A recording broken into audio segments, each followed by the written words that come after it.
மிதுன ராசி நேயர்களே, உங்கள் அனைவருக்கும் அன்பான வணக்கங்கள். அமிர்தா ஜோதிடத்தின் சார்பாக உங்களை சந்திப்பதில் மிக்க மகிழ்ச்சி. இந்த பங்குனி மாதம் 1ஆம் தேதி முதல் 30ஆம் தேதி வரை இந்த ஒரு மாத காலத்தில் மிதுன ராசி அன்பர்களுக்கு எப்படி இருக்க போகுதுன்னு பார்க்க போகிறோம்.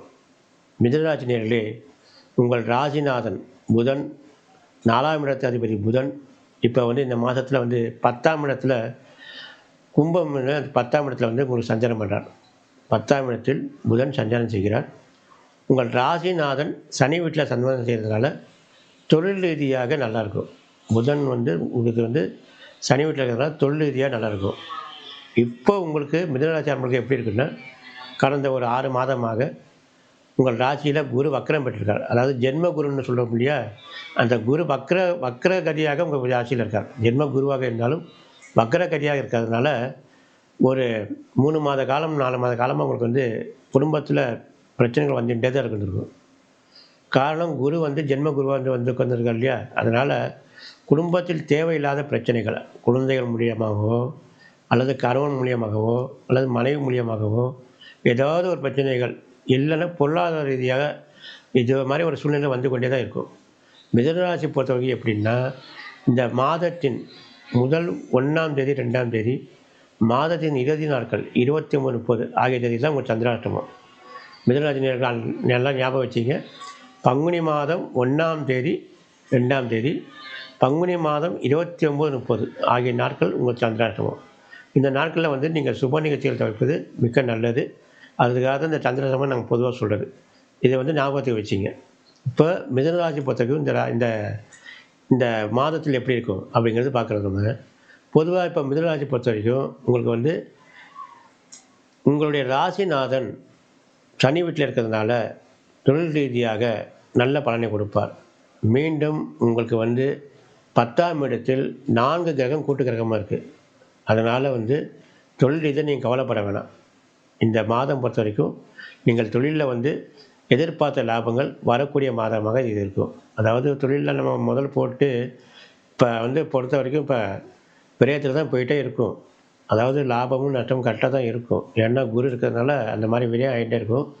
இப்போ 4 கிரகம் கூட்டு கிரகமாக இந்த மாதத்தில் அமைகிறதுனால இந்த மாதம் பொறுத்த வரைக்கும் தொழில் ரீதியாக வருவாய் நல்லாயிருக்கும். நீங்கள் எதிர்பார்த்த வருமானம் அதிகப்படியாக இருக்கும். காரணம் 4 கிரகம் கூட்டு கிரகமாக இருக்கிறதுனால தொழில் விடத்தில் உங்களுக்கு அதிகப்படியான வருமானங்கள் வரும். அதனால் இந்த மிதுனராசி பொறுத்த வரைக்கும் நீங்கள் பயப்பட தேவை வேண்டியதில்லை. உங்கள் ராசிக்கு 2ஆம் இடத்துல குடும்பஸ்தானம் சொல்கிற முடியா, அந்த குடும்பஸ்தானத்தில் 2ஆம் இடத்துல இந்த மாதம் முழுக்கும் சுத்தமாக தான் இருக்குது. அதில் பாவக்கிரகம்லாம் எதுவுமே கிடையாது. அதே மாதிரி 7ஆம் இடத்து அதிபதி குரு உங்கள் ராசியில் வக்கர நிவர்த்தி ஆகியிருக்காரு.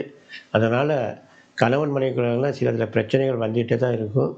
இது பெரிய பிரச்சனைகள் கிடையாது. இந்த குரு வக்கர நிவர்த்தி 6 வரைக்கும் தான் அப்படி தான் இருக்கும். அதனால் நீங்கள் அதை பெருசாக படுத்துக்க வேண்டியதில்லை. 7ஆம் இடத்துல அதிபதி குரு வக்கரமாயிருந்தால் குடும்பத்தில் சஞ்சலங்கள் பிரச்சனைகள் வரதான் செய்யும். அதே மாதிரி 8ஆம் இடத்துல சனி இப்போ உங்களுக்கு இப்போ பயிற்சியாகி இப்போ உங்களுக்கு மீனத்தில் போயிருக்காரு.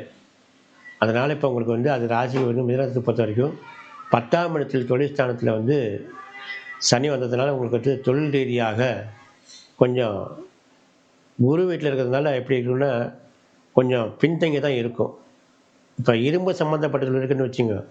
இப்போ மிதுனராசிக்காரங்க யாராச்சும் இரும்பு சம்மந்தப்பட்ட தொழில் பண்ணுறாங்கன்னு வச்சிங்கன்னா அவங்களுக்கு நல்லா இருக்கும். ஏன்னா 10ஆம் இடத்துல சனி இரும்பு சம்மந்தப்பட்டக்கிறார். அவர் 10ஆம் இடத்துல வர்றதுனால இரும்பு சம்மந்தப்பட்ட வியாபாரம் செய்கிறவங்களுக்கு ரொம்ப நல்லாயிருக்கும். அது எந்த பழைய இரும்பு வியாபாரம் இருந்தாலும் சரி, அவளுக்கு நல்லா தான் கை கொடுக்கும்.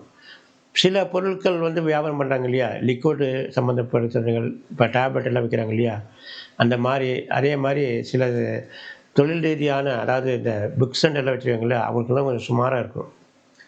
ஏன்னா சனி இரும்பு சம்மந்தப்பட்டவர். அவர் தொழில் சார்ந்து வரும்போது அது சம்மந்தப்பட்ட தொழில் தான் நல்லாயிருக்கும். மிச்சம் தொழிலெலாம் கொஞ்சம் சுமாராக தான் இருக்கும். அதெல்லாம் லாபகரம்லாம் ரொம்ப அதிகமாக இருக்காது. தொழில் நல்லா இருக்கும், நாங்கள் எதிர்பார்த்த லாபங்கள் இருக்காது. அந்த மாதிரி சூழ்நிலைகள் தான் மிதுனராசிக்கு இருக்கும்.